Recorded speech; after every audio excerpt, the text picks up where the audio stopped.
ప్రభువైన యేసుక్రీస్తు నామములో ఈ రాత్రి సమయంలో బైబిల్ తరపుకు వచ్చినటువంటి ప్రియ సహోదరి సహోదరులందరికీ కూడా వందనాలు తెలియజేస్తున్నాను. అలాగే ఆన్లైన్లో ఈ తరగతిని వీక్షిస్తున్నటువంటి ప్రతి సహోదరికి కూడా వారి కుటుంబ సభ్యులకు చింతపల్లిలో ఉన్నటువంటి క్రీస్తు సంఘం తరపుగా హృదయపూర్వకమైనటువంటి వందనాలు తెలియజేస్తున్నాను.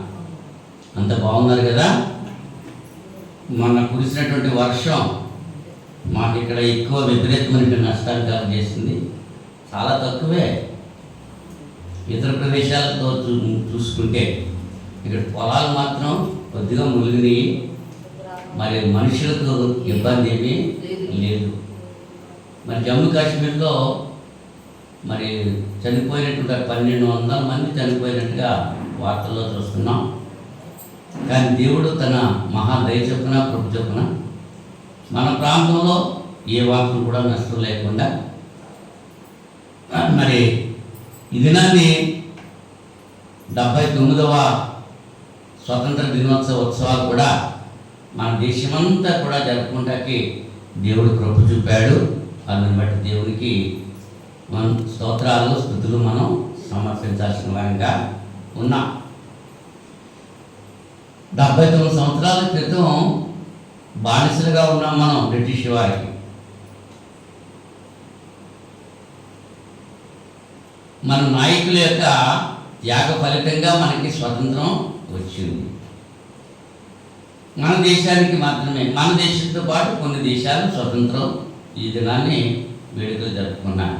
అయితే ప్రపంచమంతటిని పాపము అనేటువంటి దాసత్వం నుంచి విడిపించినటువంటి రక్షకుడైన మన క్రీస్తుకు మనం ఏమి చెల్లించాలి? ఆయన ఏకైక కుమారుడు అనే క్రీస్తును మన కొరకు పంపిన దేవాది దేవునికి మనమే చెల్లించాలి అనే ఆలోచన ప్రతి ఒక్కరు కూడా కలిగి కృతజ్ఞతతో దేవుని సన్నిధిలో మనం ప్రవర్తించాలి. ఈ దినాన్ని కొరింథీ మొదటి పత్రిక 14వ అధ్యాయము 33వ వచనం మనం ధ్యాన నిమిత్తం చదువుకుందాం. కొరింథీ మొదటి పత్రిక 14వ అధ్యాయం 33వ వచనం. అలాగే పరిశుద్ధుల సంఘములన్నిటిలో దేవుడు సమాధానమునకే కర్త కాని అల్లరికి కర్త కాడు. ఓకే వాక్యం అందరూ చెప్పండి. పరిశుద్ధుల సంఘములన్నిటిలో దేవుడు సమాధానమునకే కర్త కానీ అల్లరికి కర్త కాడు.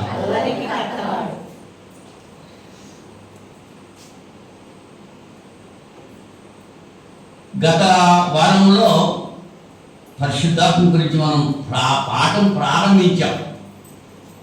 పరిశుద్ధాత్మ గురించి కొన్ని ప్రాథమిక విషయాలు మనం నేర్చుకున్నాం.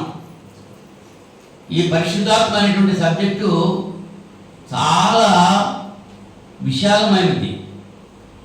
ఎంత కాలం చెప్పినా జరిగేది కాదు. ఎన్ని తరగతులు చెప్పుకున్నా ఈ పాఠం పూర్తి అవ్వదు.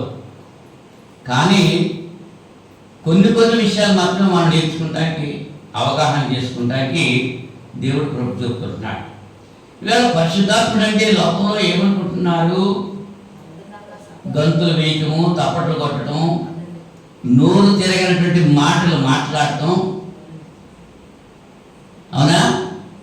మరి కేకలు వేయటం, బొబ్బలు వేయటం, అబ్బా అది పరిశుద్ధాత్మ అని అనుకుంటున్నాడు.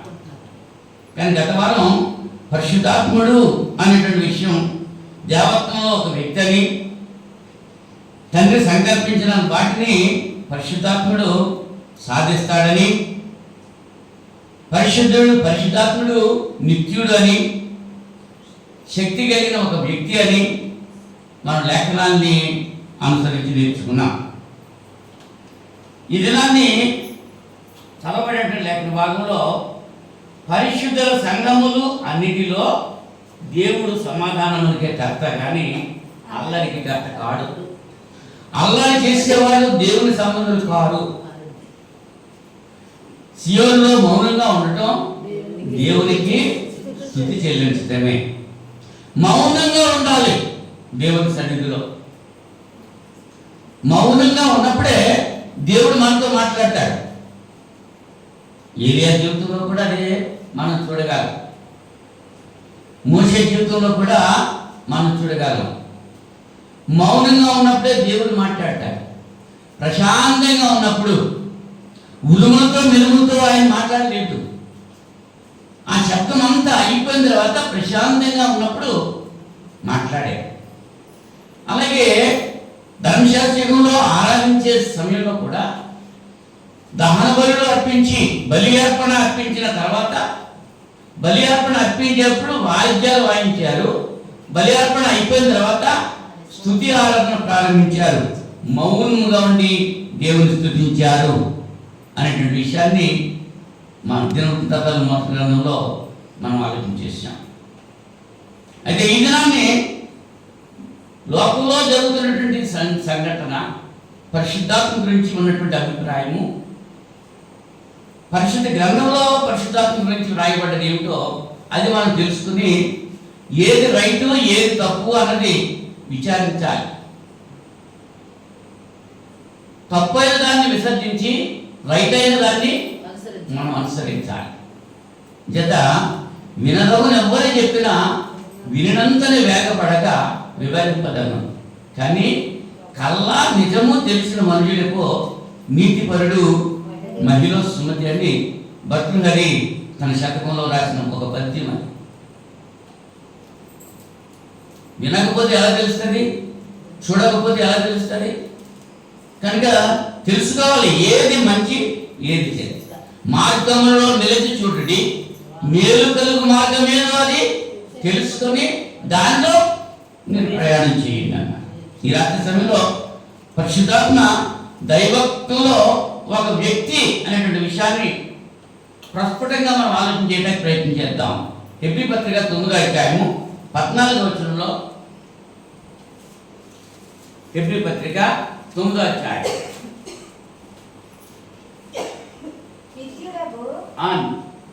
నిత్యుడగు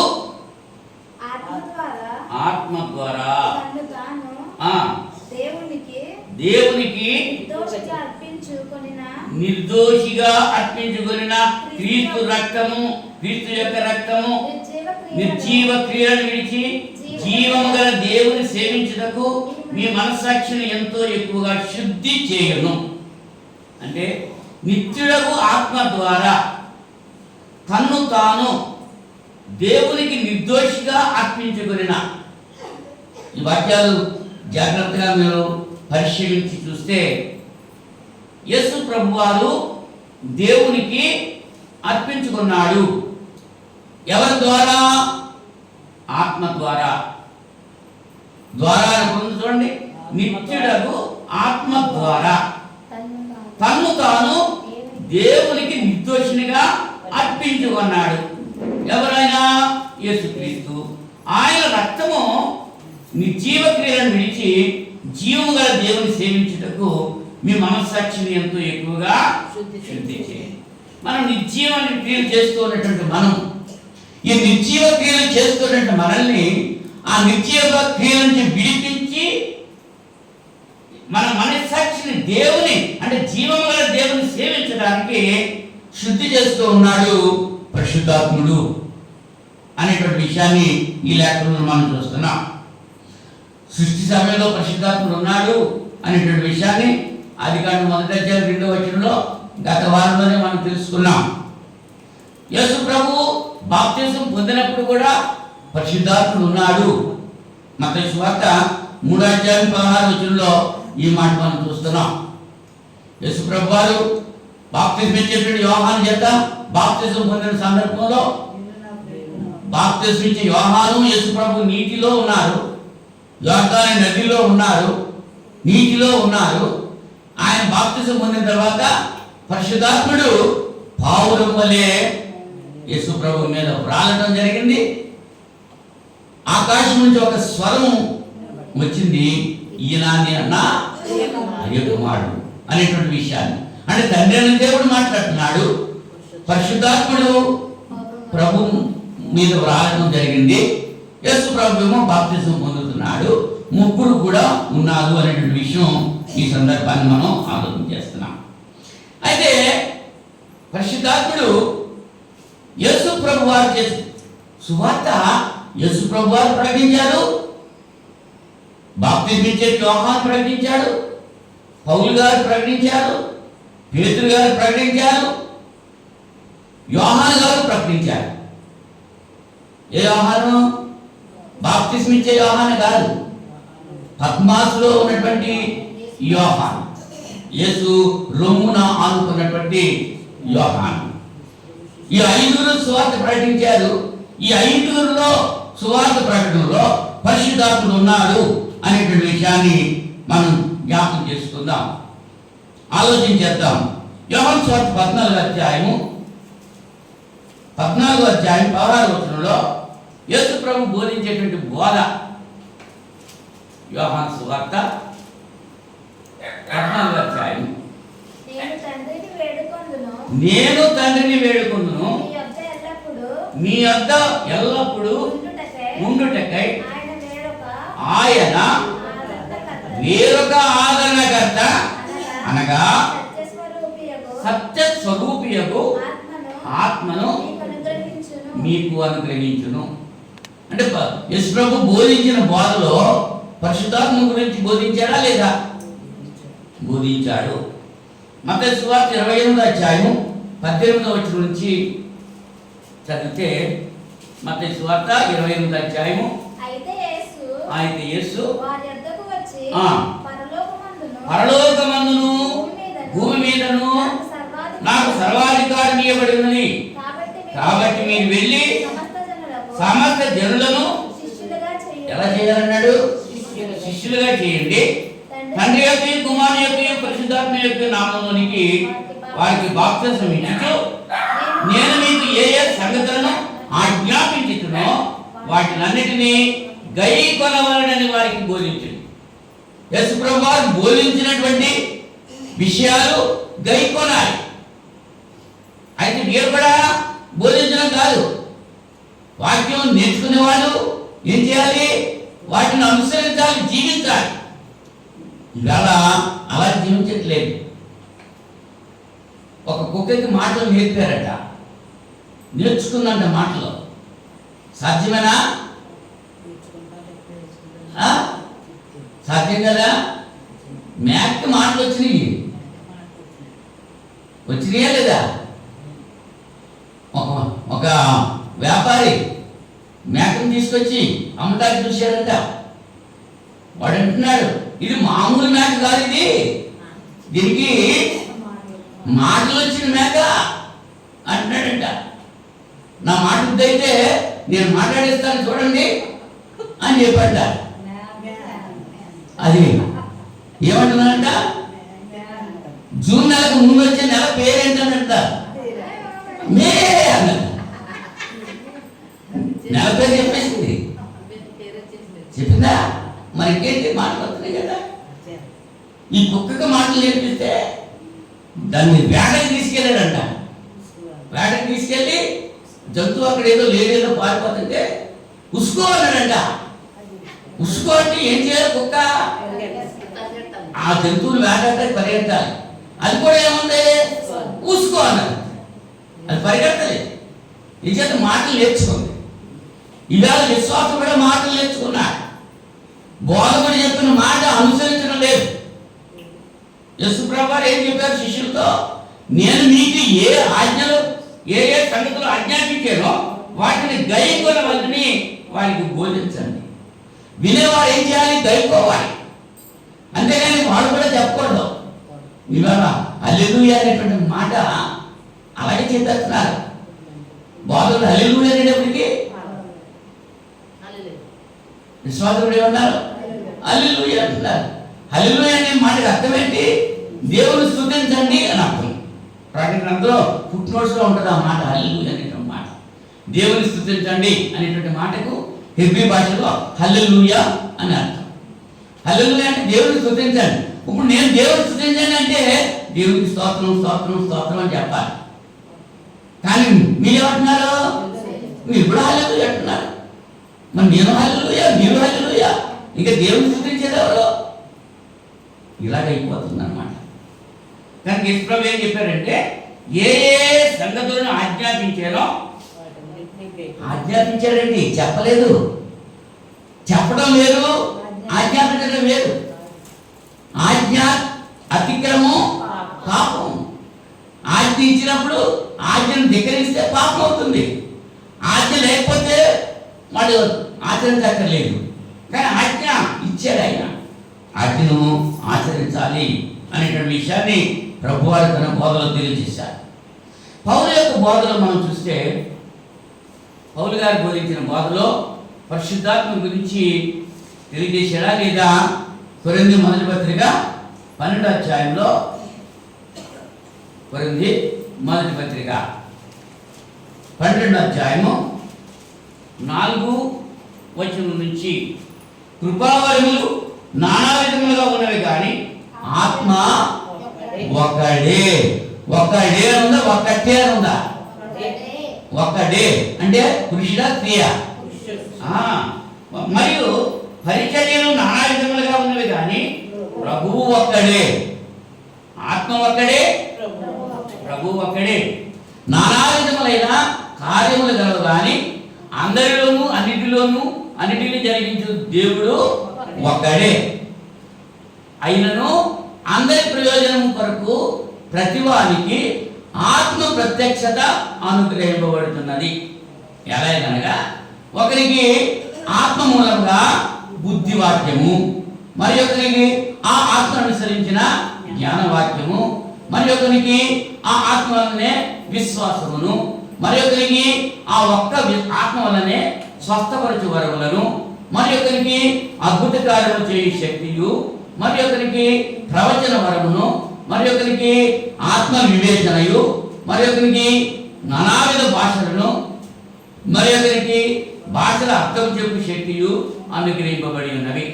అయినను వీటన్నిటినీ ఆ ఆత్మ ఒకడే తన చిత్తము చొప్పున ప్రతివానికి ప్రత్యేకముగా పంచి ఇచ్చుచు కార్యసిద్ధి కలిగజేయుతున్నాడు. ఈ ఆత్మ వరాలు ఎవరిస్తున్నారు? పరిశుద్ధాత్ముడే ఇస్తున్నాడు. పరిశుద్ధాత్మ కలిగి ఉంటేనే నువ్వు ప్రార్థన చేయగలవు. పరిశుద్ధాత్మ కలిగి ఉంటేనే కీర్తన పాడగలవు. పరిశుద్ధాత్మ కలిగి ఉంటేనే నువ్వు విశ్వాసం కలిగి ఉండగలవు. పరిశుద్ధాత్మ నీలో లేదనుకో నువ్వేమి చేయలేవు. ఈ పరిశుద్ధాత్మను దేవుడు మనకి ఎలా ఇచ్చాడు దాసు? వరముగా ఇచ్చాడు. ఎప్పుడైతే వాక్యం విన్నావో, మారుమనసు పొందావో, బాప్తిసం పొందావో, అప్పుడు పరిశుద్ధాత్మ వరం నువ్వు పొందుతున్నావు. బాప్తిసం పొందిన ప్రతి ఒక్కరు కూడా పరిశుద్ధాత్మ వరం కలిగి ఉంటున్నాడు. నీలో ఉన్న పరిశుద్ధాత్మను నువ్వు ఆర్పకూడదు, పరిశుద్ధాత్మను దుఃఖపరచకూడదు. నిజంగా పరిశుద్ధాత్మనికి వ్యతిరేకంగా మనం ఏదైనా కార్యాలు చేస్తే ఆ పరిశుద్ధాత్మను మనలో నుంచి పారిపోతాడు. మనలో దేవునాత్మ ఉన్నాడు, దురాత్మ ఉన్నాడు. రెండు ఆత్మలు మనలో ఉన్నాయి. మనం దేనికి లోబెడతామో, ఏ ఆత్మకు లోబెడతామో ఆ ఆత్మ మనం నడిపిస్తాడు. చాలాసార్లు చెప్పాను మీకు, మనం రోడ్డు మీద వెళ్తున్నాం, నడుచుకుంటే వెళ్తున్నాం, అక్కడ కొబ్బరి చెట్టు ఉంది, ఆ కాయ రాలింది, రోడ్డు మీద ఉంది కాయ, అక్కడ మనుషులు ఎవరు లేదు. నువ్వు వెళ్ళి వెంటనే ఏం చేస్తావు? వెంటనే తీసేసుకుంటావా? తీసుకోకముందు ఏం చేస్తావు? అటు ఇటు ఏం చేస్తావు? దేవుని ఆత్మ చెప్తున్నాడు నీతో, ఒరే ఇది నీరు కాదు, పరుల సొమ్ము పాము వంటిది, ఇతరులు ఏది ఆశించొద్దు, ఇది నీరు కాదు కనుక దాని జోలికి వెళ్ళొద్దని చెప్పి పరిశుద్ధాత్ముడు చెప్తున్నాడు. దురాత్మ ఏం చెప్తున్నాడు? ఒరే నువ్వు తీసుకోకపోతే ఇంకొకటి తీసేసుకుంటాడు, ఆ చెట్టుగారు వెళ్తాదా కాయ అని చెప్పి ఎవరికో వెళ్ళటం ఎందుకు, నువ్వే తీసేసుకో అని దురాత్మగా చెప్తూ ఉంటాడు. అప్పుడు మనం ఏం చేయాలి? మనం దేవుని సంబంధం అయితే దేవుని మాట వింటాం, సాతాను సంబంధం అయితే సాతాను మాట పెట్టాం, దేవుడి సంబంధం అయితే అది మంద కాదు, అది ఎవరు తీసుకెళ్తే మనకెందుకు అని వెళ్ళిపోతాం. సాతాను సంబంధం అయితే ఎవరికి వెళ్తలేదు కదా, ఎవడో ఒకటి తీసుకుపోతాడు, వాడికే ఆ చిట్టినవాడికి వెళ్తలేదు కదా అది మనం తీసుకున్నా పడిపోతాం. చిన్న విషయమే, చిన్న చిన్న విషయాల్లో సాతాను గాడు మనల్ని లొంగదీస్తూ ఉంటాడు. కారణం ఏంటంటే దేవుడు మనల్ని సృష్టించేటప్పుడు 5 ఏం పెట్టేశాడు? ఏంటవి? సహజ కోరికలు పెట్టాడు. సహజమైన కోరికలతో మనల్ని సృష్టించాడు దేవుడు. అందులో ఈ 5 కోరికలు తీర్చుకునే విధానం కూడా దేవుడు చెప్పాడు. ఆ తీర్చుకునే విధానానికి సాధారణ ఆపోజిట్ చెప్తూ ఉంటాడు. ఆహారం, ఆకలి అనేటువంటి సహజ కోరిక ఉంది. ఆహారం తినాలి, అప్పుడు ఆహారం తింటే ఆకలి తీరుతుంది, అది సహజ కోరిక. దేవుని నియమం ఏమిటి? నువ్వు కష్టపడి సంపాదించి ఆ కోరిక తీర్చుకో. సాతాను చెప్పేది ఏంటి? నువ్వు మోసం చేసి, దొంగతనం చేసి, వ్యభిచారం చేసి, ఏదో చేసి కడుపు నింపుకో. ఇలాగా 5 సహజ కోరికలు చెప్పినప్పుడు చెప్పాను, మీరు జ్ఞాపకం ఉంటే మంచిది. ప్రతిదానికి కూడా ఆ సమస్యకు పరిష్కరించే మార్గాలు ఉన్నాయి. శోధన గురించి చెప్తూ యాకోబు గారు అంటాడు, శోధన సహించేవాడు ధన్యుడు అన్నాడు. మనం ఓర్చుకొనగలిగిన దానికంటే ఎక్కువ శోధన దేవుడు మనకు పంపించడం. దేవుని జోక్యం ఎప్పుడు చేసుకుంటాడంటే మనం బలహీనం అయిపోతున్నప్పుడు, మనం చేయగలిగింది చేసి మనం ఇంకా చెయ్యలేకపోతే అప్పుడు దేవుడు తన జోక్యం కలిగేసుకుంటాడు. అంతేగాని ఉంటుంది. ఇప్పుడు షడ్రకు మేషగా మీరు ఉన్నారు, అగ్నిగుండంలో పడవేయకుండా దేవుడు ఆఫ్ చేయలేడా? ఆఫ్ చేయగలదు. కానీ అగ్నిగుండంలో వేసే వరకు దేవుడు జోక్యం చేసుకోలేదు. వేసేసిన తర్వాత అప్పుడు తన దూతను పంపించాడు. సింహాల బోన్లో దానియేలు వెళ్లకుండా ఆఫ్ చేయలేడా? కానీ సింహాల బోన్లోకి వెళ్ళిపోయాడు. సింహాల దగ్గరికి వెళ్ళిన తర్వాతే దేవుడు జోక్యం చేసుకున్నాడు. మరి మనకి కూడా శోధన వచ్చినప్పుడు దాన్ని తప్పించుకునే మార్గం ఉంటుంది పక్కన, అది మనం చూస్తాం. ఆవేశంలో, ఆ యొక్క ఆందోళనలో, ఆ యొక్క నిరాశలో ఆ మార్గం తెలియక దేవుని విడిచి దూరంగా వెళ్ళిపోతూ ఉంటాం. శోధన సహించుకుంటూ మానేసి, దేవుని సన్నిధిలో ప్రార్థన చేయడం మానేసి, దేవుని సన్నిధిలో కనిపెట్టడం మానేసి, దేవుడు ఇస్తాడు కదా అని ఎదురు చూడటం మానేసి మన సొంత ప్రయత్నాలు చేసేస్తూ ఉంటాం. యెహోవా ఇల్లు కట్టించని ఎడల దాని కట్టువారి ప్రయత్నము. మనంతలో కట్టేసుకోవాలంటే కుదరదు, దేవుని యొక్క ఏర్పాటు ఉండాలి. అందువల్ల దేవుని కొరకు మనం ప్రార్థన చేయడానికి పరిశుద్ధాత్ముడు మనకి సహకరిస్తూ ఉంటాడు. యుక్తంగా మనం ప్రార్థన చేయడం, దాని సందర్భంలో ప్రార్థన చేయాలనే కోరిక మనకు కలిగినప్పుడు పరిశుద్ధాత్ముడే మన పక్షంగా విజ్ఞాపన చేస్తూ ఉంటాడు. ఎఫెసీ పత్రిక 4వ అధ్యాయము 4 నుంచి 6 వచనాలు మనం చూస్తే అక్కడ 7 ఒక్కట్లు మనకి కనబడతా ఉంటాయి.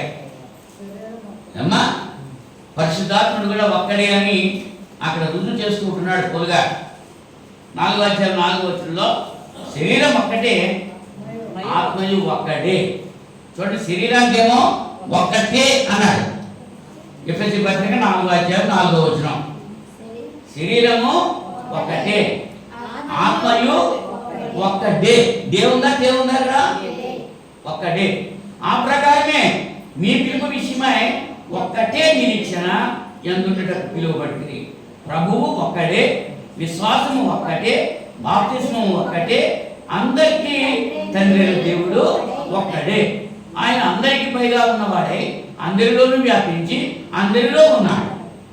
అయితే మనలో ప్రతివానికి క్రీస్తు అనుగ్రహించు వరము యొక్క పరిమాణం చొప్పున కృపా ఇవ్వబడింది. ఒక్కొక్కరికి ఒక్కొక్క వరం ఇచ్చాడు. అందరికీ ఒకే వరం ఇచ్చాడా? ఒక్కరికి అన్ని వరాలు ఇచ్చాడు. ఒక్కొక్కరికి ఒక్కొక్క వరం ఇచ్చాడు. పరిశుద్ధాత్మ అనేటువంటి వరం, అది పౌలు గారి బోధలో మనం చూస్తూ ఉంటున్నాం. మరి పేతురు గారి బోధలో మనం చూస్తే పేతురు మొదటి పత్రిక మొదటి అధ్యాయము పేతురు మొదటి పత్రిక మొదటి అధ్యాయము మొదటి 2 వచనాల్లో యేసుక్రీస్తు అపోస్తలుడైన పేతురు తండ్రి అయిన దేవుని భవిష్యత్ జ్ఞానమును బట్టి ఆత్మ వలన పరిశుద్ధత పొందిన వారై, ఆత్మ వలన మనం ఏం చేయబడ్డాం? పరిశుద్ధ చేయబడ్డాం. హృదయ శుద్ధి గల వారు ధనులు, వారు దేవుని చూస్తారు. యేసు ప్రభువు చెప్పారు మత్తయి 5వ అధ్యాయంలో, ఆత్మ వలనే పరిశుద్ధత పొందిన వారై విధేయులగుటకును యేసుక్రీస్తు రక్తం వలన ప్రోక్షింపబడుటకును ఏర్పరచబడిన వారికి, అనగా పొంతు, గలతీయ, కప్పదొకియ, ఆసియా, బితునియా అను దేశములందు చెదరిన వారితో చేరిన యాత్రికులకు శుభమని చెప్పి వ్రాయను. మీకు కృపయు సమాధానము విస్తరిలుగాక. 5 ప్రదేశాల్లో ఉన్నటువంటి సంఘాల వారికి తెలియజేస్తున్నారు. ఆత్మ వలన పరిశుద్ధత పొంది విధేయులుగా ఉండాలి అనేటువంటి విషయాన్ని పేతురు గారు ఇక్కడ తెలియజేస్తున్నారు. యోహాను గారు బోధించిన బోధలో పరిశుద్ధాత్మ గురించి ఏముంది అనేటువంటి విషయాన్ని మనం గమనిస్తే, ప్రకటన గ్రంథం మొదటి అధ్యాయంలో 4-5 వచనాల్లో యోహాను ఆసియాలో ఉన్న 7 సంఘములకు శుభమని చెప్పి వ్రాయినది వర్తమాన భూత భవిష్యత్ కాలంలో ఉన్న వాని నుండి, ఆయన సింహాసనం ఎదుట ఉన్న 7 ఆత్మల నుండి నమ్మకమైన సాక్షియు, మృతుల్లో నుండి ఆది సంబూతుడుగా లేచిన వాడును, భూపతులకు అధిపతియునైన యేసుక్రీస్తు నుండి కృపా సమాధానములు మీకు కలుగును గాక. ఆత్మ 7 ఆత్మలు ఉన్నాయి ఇక్కడ. పరిశుద్ధాత్ముడు అనేటువంటి విషయాన్ని మనం గుర్తించాలి. అవునా? నమ్మకమైన సాక్షియు, మృతుల్లో నుండి ఆది సంబూతుడుగా లేచిన వాడు, భూపతులకు అధిపతి యేసుక్రీస్తుని వివరిస్తూ మరి ఇక్కడ పైన ఏమన్నాడు అన్నమాట, ఆయన సింహాసనం ఎదుట ఉన్న 7 ఆత్మల నుండి అన్నాడు. యోహాను గారు బోధలో పరిశుద్ధాత్ముడు ఉన్నాడా? ఎన్ని విషయాలు చెప్పారమ్మా? ఏముంది లెక్కట్లేదండి. నిత్యత్వంలో ఉన్నాడు, సృష్టి సమయంలో ఉన్నాడు, యేసు ప్రభు బాప్తిసం పొందిన సమయంలో ఉన్నాడు, యేసు ప్రభు యొక్క బోధలో ఉన్నాడు, పౌలు యొక్క బోధలో ఉన్నాడు, పేతురు యొక్క బోధలో ఉన్నాడు, యోహాను యొక్క బోధలో ఉన్నాడు. ఎన్నిసార్లు? 7 సార్లు చెప్పారు. 7 విషయాలు చెప్పారు. పరిశుద్ధాత్ముడు 7 విషయాల్లో కూడా ఉన్నాడు. అల్లరికి కర్త కాడు దేవుడు. పరిశుద్ధాత్ముడు అల్లరికి కర్త కాడు. యేసు ప్రభు అల్లరికి కర్త కాడు. యేసు ప్రభు జీవితంలో ఎప్పుడైనా తప్పట్లు కొట్టాడా? యేసు ప్రభు జీవితంలో ఎప్పుడైనా హల్లెలూయా అని అరిచాడా? అపొస్తలులు ఎవరైనా అరిచారా అలాగా? మరి మనం ఎందుకు అరవాలి? ఈ లోకంతో పొత్తు, దేవునితో విరోధం మీకు తెలియదు. పరిశుద్ధాత్ముడు మనలో ఉండి చేసేటువంటి పనులు ఏంటి అనేటువంటి విషయం ఆలోచించేద్దాం. పరిశుద్ధాత్ముడు 3 రకాలైన పనులు చేస్తున్నాడు మనలో ఉండి.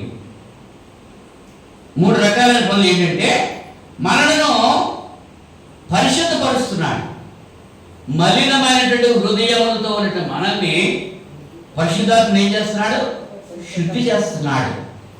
ఆ శుద్ధీకరణలో మరి 7 విషయాలు మనం చూస్తాం, తర్వాత చెప్తాను. రెండవగా చూస్తే పరిశుద్ధాత్ముడు మనకి గుర్తింపునిస్తున్నాడు, మనల్ని గుర్తింపజేస్తున్నాడు. మనం ఎవరమో అనామకులం, గుర్తు లేనటువంటి వాడు, నిరీక్షణ లేనటువంటి వాడు, దేవుడు లేనటువంటి వాడు. అటువంటి వాళ్ళను పరిశుద్ధాత్ముడు ఏం చేస్తున్నాడు? ఒక గుర్తింపు కలిగజేస్తున్నాడు. వీళ్ళు నిబంధన ప్రజలు అని పరిశుద్ధాత్మను ముద్రిస్తున్నాడు. మూడవదిగా చూస్తే ఆయన మనకి నిరీక్షణ కలిగజేస్తున్నాడు. పరిశుద్ధాత్ముడు ఉండటం వల్లే ప్రభువా రెండోసారి వస్తున్నారు, సిద్ధపడి ఉండాలని నిరీక్షణ మనం కలిగి ఉంటున్నాం. అంటే పరిశుద్ధాత్ముడు క్రైస్తవుల్లో ఉండి చేసేటువంటి పనులు 3 ప్రకారైనటువంటి పనులు చేస్తున్నాడు. ఒకటి, మనం పరిశుద్ధపరుస్తున్నాడు. రెండోది, మనకి గుర్తింపునిస్తున్నాడు. మూడవది మనకు నిరీక్షణ కలిగజేస్తున్నాడు.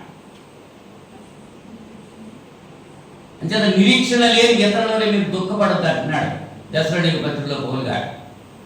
పరిశుద్ధాత్ముడు ఆ నిరీక్షణ మనకే ఇస్తున్నాడు.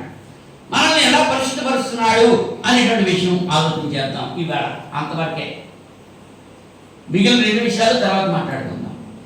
పరిశుద్ధాత్ముడు మనల్ని ఏ విధంగా శుద్ధీకరిస్తున్నాడు అంటే, పేతురు 2వ పత్రిక 1వ అధ్యాయం,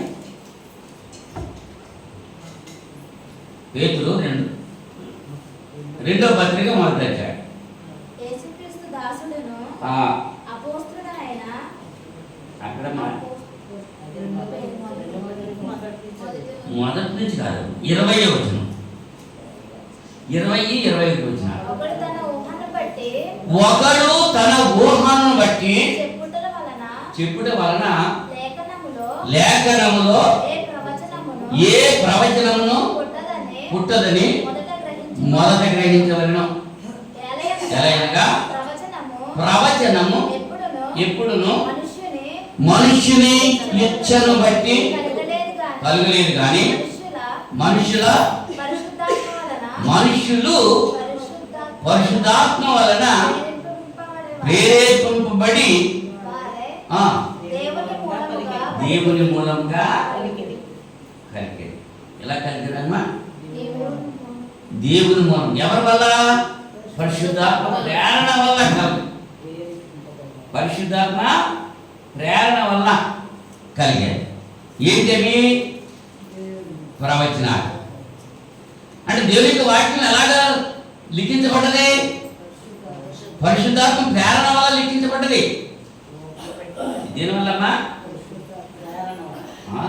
అదే. అంచేత నీ వాక్యమే నన్ను బ్రతికిస్తుంది అంటున్నాడు దావీదు గారు. వాక్యం ఏం చేస్తుంది? బ్రతికిస్తుంది. ఈ వాక్యం ఎలా రాయబడ్డది? 56 పుస్తకాలు కూడా రాసిన వాడు ఎవరు? మనుషులే రాశారు. పరిశుద్ధాత్మను ప్రేరేపించబడి రాశారు. వాళ్ళ సొంత అభిప్రాయాలు రాయలేదు, సొంత మాటలు రాయలేదు. కనుక వాక్యానికి ఏది కలపకూడదు, ఏది తీసేయకూడదు. వాక్యమే. వాక్యాన్ని వాక్యంతో ఆధారంగా అర్థం చేసుకోవాలి. అంతే తప్ప వాక్యానికి వ్యతిరేకంగా ఏది ఉండదు. ఇవాళ వాక్యం చెప్పడం మానేసి మనుషులు కల్పించిన పద్ధతులు చెబుతూ ఉంటున్నారు. లేఖనాలు మనల్ని పరిశుద్ధపరుస్తున్నాయి. నీ వాక్యమే నన్ను బ్రతికిస్తుంది అంటే పరిశుద్ధాత్ముడు మనల్ని శుద్ధి చేస్తున్నాడు అంటే ఎలా చేస్తున్నాడు? వాక్యం ద్వారా శుద్ధి చేస్తున్నాడు. యవనస్తులు దేని చేత తమ నడత శుద్ధి చేసుకుంటారు? 119 కీర్తనలో దావీదు గారు చెప్తున్నారు. అవునా? నీ వాక్యం బట్టే కదా యవనస్తులు శుద్ధీకరించబడటం, వృద్ధులు శుద్ధీకరించబడటం. దేవుని ఎరగని వారు దేవుని ఎరగడానికి ఏం కావాలి? వాక్యం కావాలి. కీర్తన మాత్రం పాడేస్తాం. దాసు నీ వాక్యమే నన్ను బ్రతికించెను, బాధలలో మరినిచ్చే. అబ్బా, వాక్యం వాక్య సంక్రగాన్ని జీవిస్తున్నావా అంటున్నా ఉంటే నీ వాక్యమే నన్ను బ్రతికిస్తుంది, నీ వాక్యమే నన్ను పరిశుద్ధి చేస్తుంది. మరి వాక్య ప్రకారంగా శుద్ధి చేస్తున్నావా? పరిశుద్ధాత్ముడు నేటి దినాల్లో క్రైస్తవులలో ఎలా పనిచేస్తున్నాడంటే పరిశుద్ధపరచుట ద్వారా పనిచేస్తున్నాడు. వాక్యాన్ని చూసి మన జీవితాన్ని సరి చేసుకోవాలి. చేయకు పాపము స్నేహితుడా, చెడుగును విడవోయ్ సోదరుడా. ఏది? దేన్ని బట్టి పాపం అని చెప్పుకుంటున్నావు? వాక్యాన్ని బట్టే. వాక్యం మనకి తెలియజేస్తుంది. ఇంకా ఈ పరిశుద్ధాత్ముడు ఏం చేస్తున్నాడంటే మనకి నియమాలు ఏర్పాటు చేశాడు. రోమపత్రిక 8వ అధ్యాయము 2వ వచనంలో, రోమపత్రిక 8వ అధ్యాయం 2వ వచనంలో, క్రీస్తు యేసునందు జీవమునిచ్చు ఆత్మ యొక్క నియమము, ఆత్మ యొక్క నియమము పాప మరణముల నియమము నుండి నన్ను విడిపించాను. ఇక్కడ 2 నియమాలు ఉన్నాయి. ఒకటి ఆత్మ యొక్క నియమం ఉంది, రెండోది పాప మరణముల నియమం ఉంది. పాప మరణం నియమం అంటే ధర్మశాస్త్రం. ధర్మశాస్త్రం ఏం చేస్తుంది? నువ్వు పాపివి అని తెలియజేస్తుంది. అది ధర్మశాస్త్రం యొక్క నియమం. పాప మరణం గురించి తెలియజేసే నియమం. అయితే జీవం ఇచ్చేటువంటి ఆత్మ యొక్క నియమం ఏది? ఆ ఆత్మ యొక్క నియమము మనల్ని ఏం చేస్తుంది? ఈ పాపం నుంచి విడిపిస్తుంది. పరిశుద్ధాత్ముడు మనలో చేసేటువంటి కార్యక్రమం ఏంటి? పాపం నుంచి నియమం ఇస్తుంది. నియమ నిష్టలు కలిగి ఉండాలి. ఒక నియమం, రూల్ అండ్ రెగ్యులేషన్ ఉండాలి. మన జీవితంలో కూడా రూల్స్ అండ్ రెగ్యులేషన్స్ ఉన్నాయి. మన ప్రభుత్వం కూడా మనకి రూల్స్ అండ్ రెగ్యులేషన్స్ పెట్టింది. ఏ ఆర్గనైజేషన్ అయినా సరే నియమ నిబంధనలకి అనుసరించాలి. 9 గంటలకి పక్షులు కొట్టాలి అంటే అది నియమమా కాదా? అది లేకపోతే ఎప్పుడు పడితే అప్పుడు చేస్తూ ఉంటారు. ఏమా 8 గంటలకే బైబిల్ తరగతి అని నియమం పెట్టుకున్నాం. ఎన్ని గంటలు రావాలి? 8కి ముందే రావాలి. కనీసం 8 కన్నా రావాలి. 8 తర్వాత వచ్చిన వాళ్ళు ఏం చేస్తున్నారో నియమాన్ని పాటించారా? పాటించలేదన్నమాట. నియమం ఎప్పుడైతే పెట్టామో దాన్ని పాటించేటువంటి విధానం మనలో ఉండాలి. పరిశుద్ధాత్ముడు ఏం చేస్తున్నాడంటే ఆయన నియమం ఇచ్చాడు. ఆత్మ యొక్క నియమము ఏం చేస్తుంది? పాప మరణముల నియమం నుంచి మనల్ని విడిపిస్తుంది. ఎట్లనగా అక్కడే క్లారిఫికేషన్ ఇచ్చేసాడు. ధర్మశాస్త్రము దేనిని చేయజాలకపోయానో దానిని దేవుడు చేశాను. ధర్మశాస్త్రం మానవుని రక్షించిందమ్మా. ఏం చేస్తుంది? నువ్వు పాపం అని చెప్తుంది అంతే. మరి పాపం నుంచి రక్షిస్తుందా? డాక్టర్ దగ్గరికి వెళ్ళాము, అనారోగ్యంగా ఉందని చెప్పాము. ఆయన వెంటనే ఏం చేస్తాడు? ఇదివరకు రోజులు అయితే చెయ్యి పట్టుకుని నాడి చూసి ఇది వాత నాడి, ఇది పిత్త నాడి, ఇది శ్వాస నాడి. నాడులు 3 రకాల నాడులు. ఈ చెయ్యి పట్టుకుని నాడులు పట్టుకుంటే ఏ నాడి ఎక్కువగా కొట్టుకుంటుందో అన్నది తెలుస్తుంది. ఎందుకంటే నేను అల్లోపతికు ఆయుర్వేదికు ఈ రెండింటిలో కూడా నేను తరఫీ పొందాను. ఈ 3 కూడా నాకు సర్టిఫికేట్ తెచ్చుకున్నాను. నేను చదివాను, పరీక్ష రాశాను, డిగ్రీ వచ్చింది. నాకు డాక్టర్ అనే సర్టిఫికేట్ కూడా నాకు ఉంది. కానీ దాన్ని విడిచిపెట్టేశాను. ఈ ఊరు రాకముందు నేను ఆధ్వర్యంలో ఉండగా వైద్యం చేసేవాడిని. సంచి తీసుకెళ్ళి ఇంజక్షన్ పట్టుకెళ్ళి చేస్తూ ఉండేవాడిని. అన్నా అవన్నీ కూడా వ్యర్థం అనుకుని ప్రభువు నమ్ముకున్న తర్వాత ఉచితంగా చేస్తున్నాను తప్ప అవి కావాలని చేసే పని లేదు. అది నా ఇంట్లో నేను నా బిడ్డలకి నా భార్యకి చేసుకుంటాక ఇప్పుడు ఉపకరిస్తున్నాను. ఒకవేళ అవసరమైతే ఇంజక్షన్ పట్టుకొచ్చి నేను చేస్తూ ఉంటాను. అంటే నాడి గురించి తెలుస్తానమాట. పిత్తము, వాతము, శ్లాష్యం అని 3 రకాలు. 3 మీద ఆధారపడి ఉంటుంది ఆయుర్వేదంలో. ఆ నాడి చూసి చెప్పేవారు ఇది వరకు వైద్యులు. ఇప్పుడు ఏం చేస్తున్నారు? టెస్టులు రాసేస్తున్నారు, ల్యాబ్కి వెళ్ళమంటున్నారు. ఆ టెస్ట్ ఈ టెస్ట్ రాసేస్తున్నారు. ఇప్పుడు ఎవరు చేస్తున్నారు పరీక్షలో?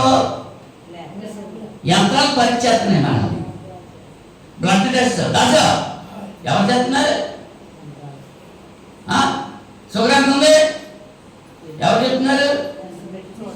అది ఇప్పుడు ధర్మశాస్త్రం కూడా ఏం చేస్తుంది?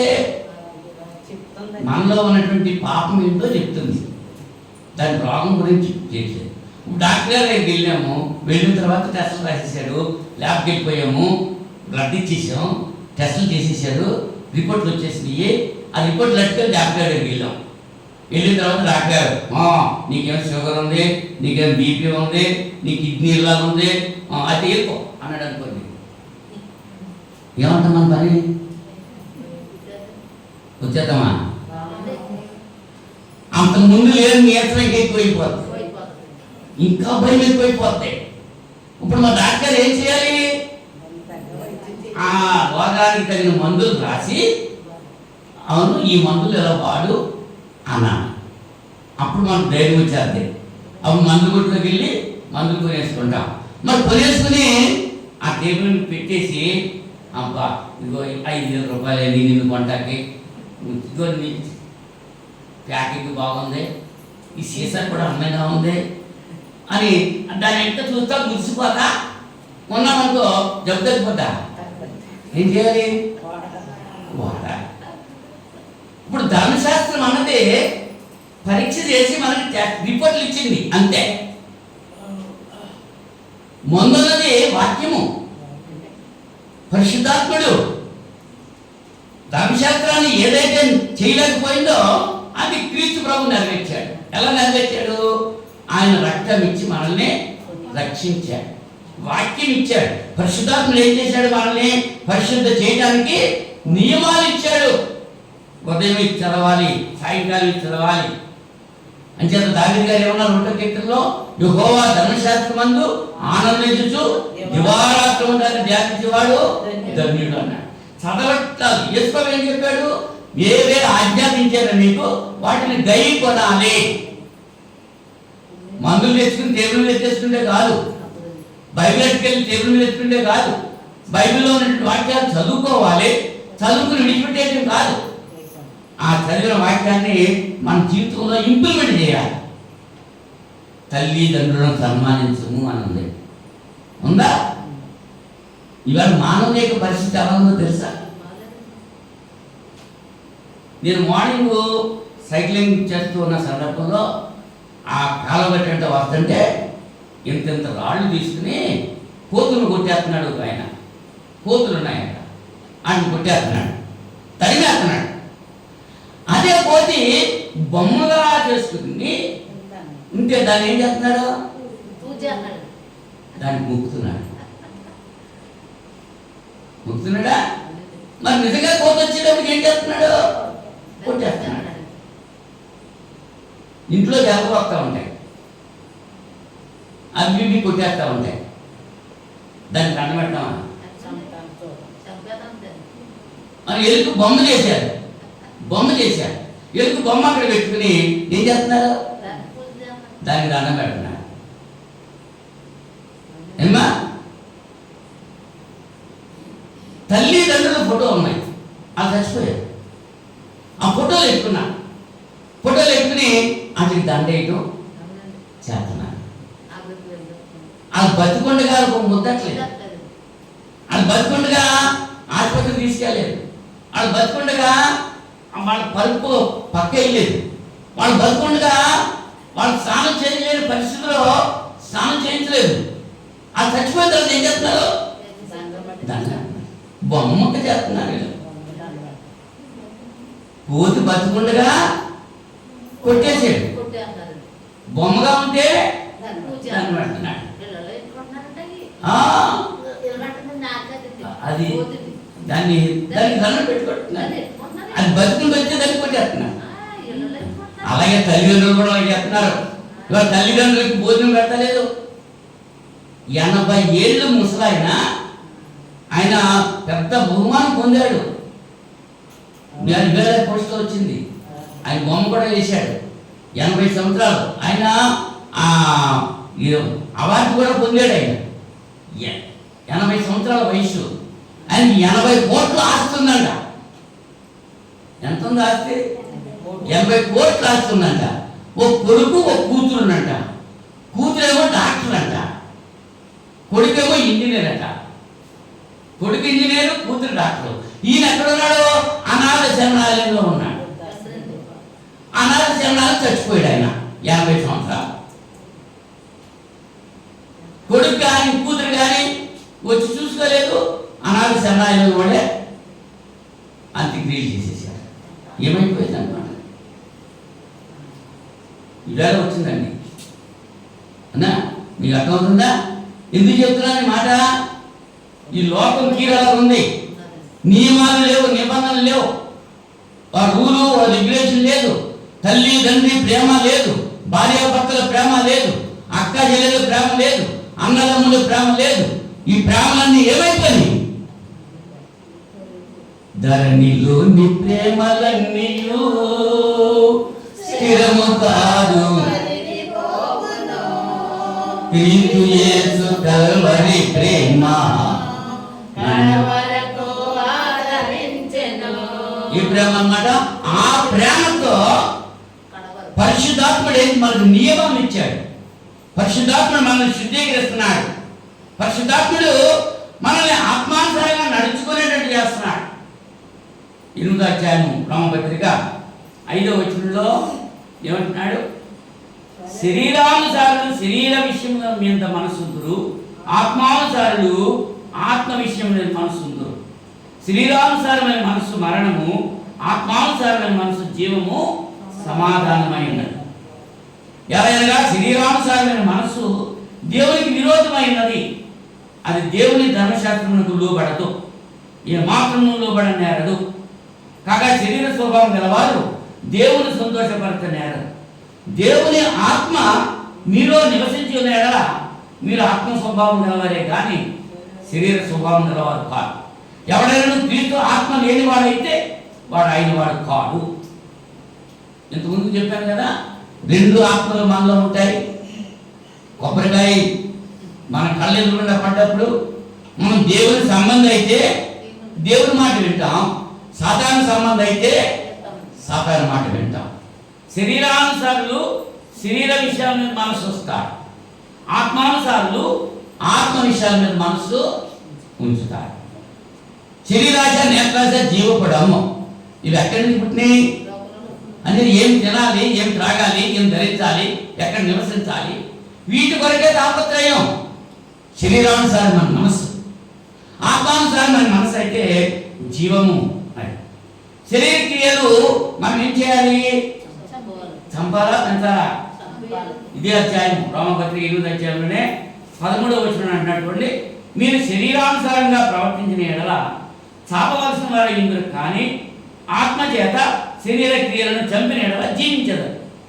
దేవుని ఆత్మ చేత ఎందరు నడిపింపబడుతురో వారందరూ దేవుని కుమారులయ్యుందురు. దేవుని ఆత్మ మనలో నడిపిస్తుంటే, దేవుని ఆత్మకు మనం లోబడి జీవిస్తూ ఉంటే మనం దేవుని కుమారులుగా పిలువబడతాం. సాతాను యొక్క ఆత్మ చేత నడిపించబడితే అంటే పరిశుద్ధాత్మ మాకు ఏం చేస్తున్నాడు? లేఖనాలను ప్రయాణించాడు, నియమాలను ఇచ్చాడు, ఆత్మానుసారంగా నడుచుకునేటట్లు మనకి తరిపిస్తున్నాడు. 4వదిగా మన శరీర క్రియల్ని చంపేస్తున్నాడు. ఆత్మానుసారంగా మనం జీవించినప్పుడు శరీర సంబంధ క్రియలు చంపేస్తాం. యోసేపు దేవుని ఆత్మానుసారంగా జీవించాడు కాబట్టి పాపము దగ్గరికి వచ్చి అతన్ని ప్రలోభ పెట్టినా దాన్ని తిరస్కరించాడు యోసేపు. కారణం ఏంటి? దేవుని ఆత్మ అతనిలో ఉంది. దేవుని ఆత్మ చేత ఎందరూ నడిపించబడతారో వారందరూ దేవుని కుమారులు అవడానికి అధికారం ఇచ్చాడు. శరీర క్రియలను చంపాలి. ఆత్మ చేత శరీర క్రియలను మనం ఏం చేయాలి? చంపాలి. అదే చెప్తున్నాడు ఇక్కడ. ఆత్మ చేత శరీర క్రియలను చంపిన ఎడల జీవించదు. 13వ వచనంలో వస్తుంది అన్నమాట. మీరు శరీరానుసారంగా ప్రవర్తించిన ఎడల చావవలసిన వారు ఇందురు కానీ ఆత్మ చేత శరీర క్రియలను చంపిన ఎడల జీవించదు. ఏంటి శరీర కార్యాలు ఏంటి, ఆత్మ కార్యాలు ఏంటి? గలతీ పత్రిక 5వ అధ్యాయంలో మనం చూస్తాం. శరీర సంబంధమైన కార్యాలు ఉన్నాయి, ఆత్మ ఫలము ఉంది. ఈ శరీర కార్యాలు అన్నీ మనలో ఉన్నాయి. ఇవి లేవన్న వాడు ఎవరు లేడు. గలతీ పత్రిక 5వ అధ్యాయం 25వ వచనంలో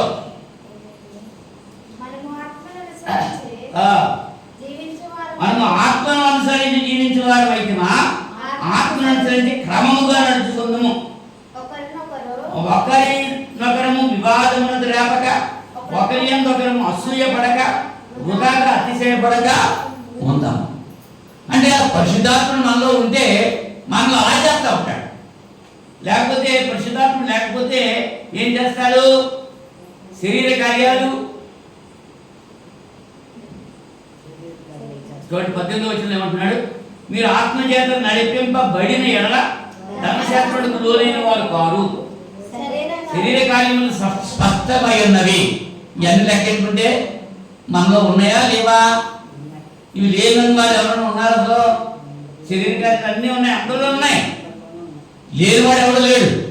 నేను పరిశుద్ధులని చెప్పుకుంటా లేదు, అవునా? ఈ అన్ని కార్యాలు ఉన్నాయి. ఎవడు లేడు. ఇది ఇది మనలో లేదు అని చెప్పడానికి ఎవరు లేదు. కానీ మనం ఏం చేయాలి? ఆత్మకు లోబడితే వాటిని ఒక్కొక్కటి విడిచిపెట్టుకుంటూ వెళ్ళాలి.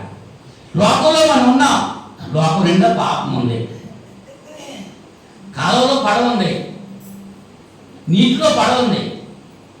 నీళ్ళుంటేనే పడవ వెళ్తుంది, నీళ్ళు లేకుండా పడవ వెళ్తుందా? వెళ్తాం.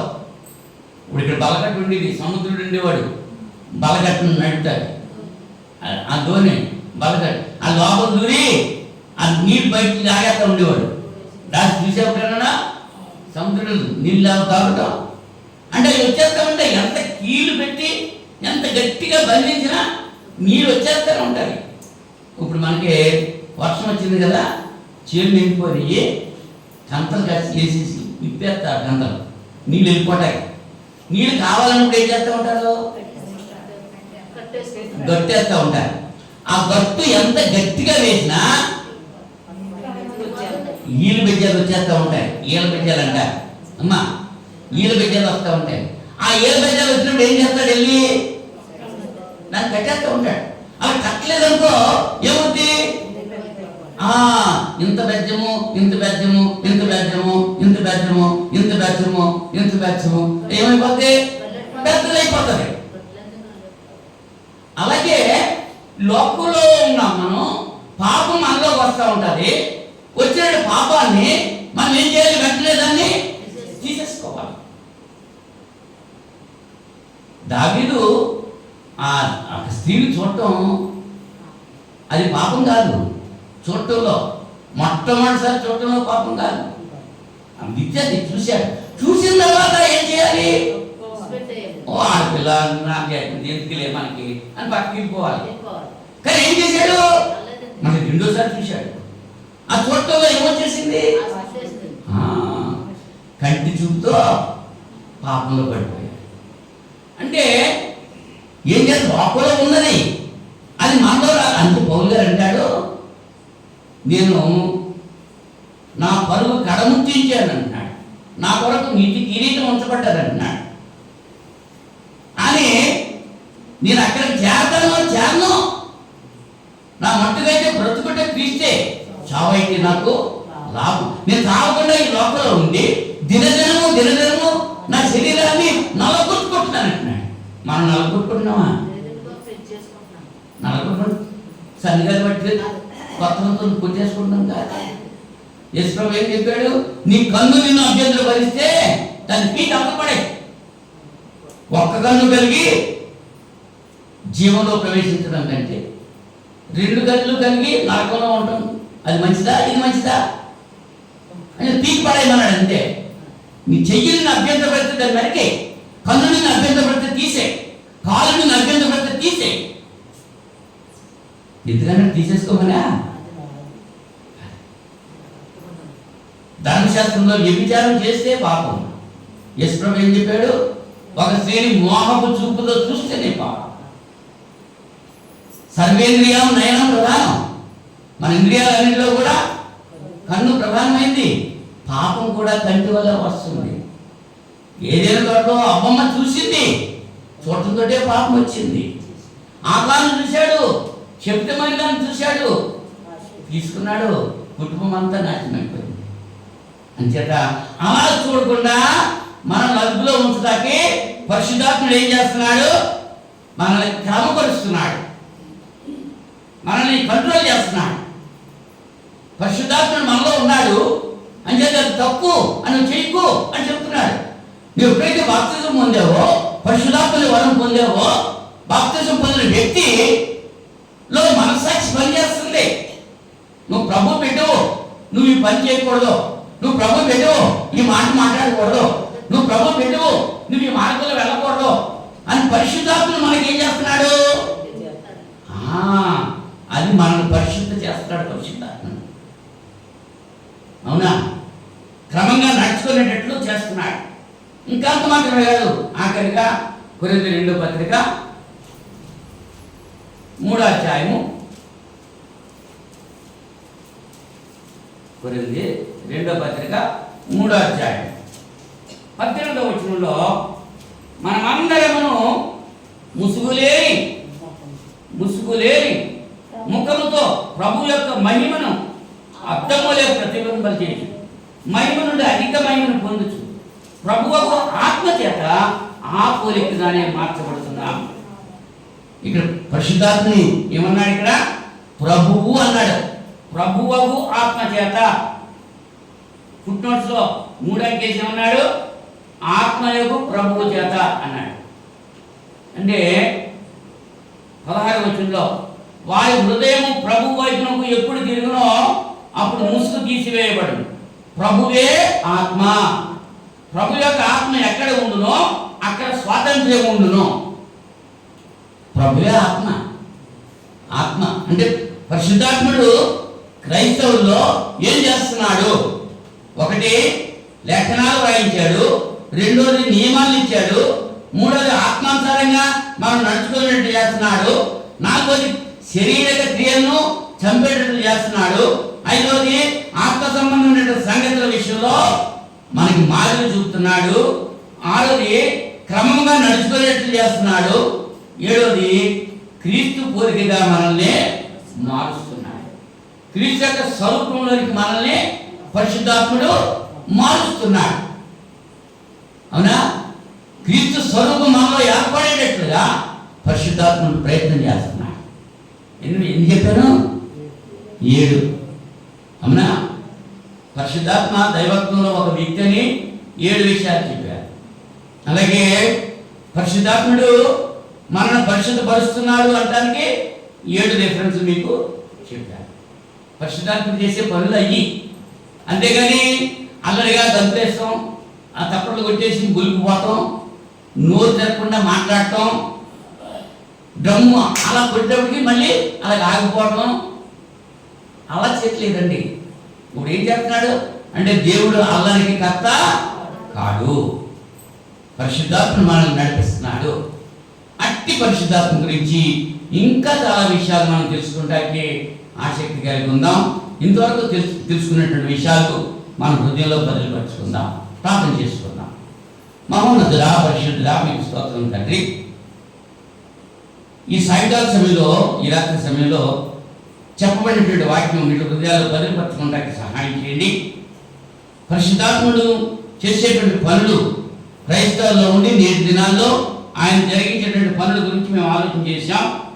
పరిశుద్ధాత్ముడు మమ్మల్ని పరిశుద్ధపరుస్తున్నాడని, ఆయన మనకు గుర్తింపు ఇచ్చాడని, ఆయన మనకు నిరీక్షణ కలిగజేస్తున్నాడని, ఈ విషయాల్లో పరిశుద్ధాత్మ మమ్మల్ని ఎలాగైతే సిద్ధిపరుస్తున్నాడు అనేటువంటి విషయాన్ని బిడ్డలతో ముచ్చరించడానికి మీరు ఇచ్చిన అవకాశం బట్టి కృతజ్ఞతాస్తులు సమర్పణ చేస్తున్నా. ఎత్తబడిన వాక్యం బిడ్డల ఉద్యోగాలు బదిలిపరచుకోవడానికి, 30 60 ఫలించడానికి మీరే సహాయం చేసి మహిమ పొందండి. నాయనా, విన్నటువంటి బిడ్డలు దీవించి ఆ లేఖనాలు అట్లా ఉన్నావో లేవో పరిశీలన చేసి మీరైన రీతిగా జీవిస్తూ మీ నుంచి జీవించబడే భాగ్యం బిడ్డలు దయచేయమని ప్రార్థన చేస్తున్నా. వాక్యం విన్న ప్రతి బిడ్డను దీవించి ఆశీర్వదించండి.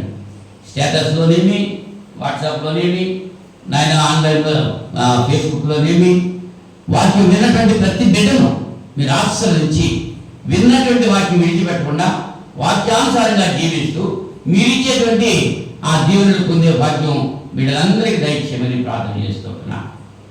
నాయన, ఇంత పర్యంతము మీరు కాపాడిన విధానాన్ని బట్టి స్తోత్రాలు చెల్లిస్తూ మీ చిత్త మధ్య మరొక శుక్రవారం మేమంతా కలిసి మిమ్మల్ని ఈ రీతిగా ఘనపరిచి వాక్యం ధ్యానించి ప్రార్థించినప్పుడు ప్రభు చూపమని యేసుక్రీస్తు నామంలో ఈ ప్రార్థన అడిగి వేడుకుంటున్నాను. పడకు తండ్రి. ఆమేన్. ఆమేన్. అందరికీ వందనాలు.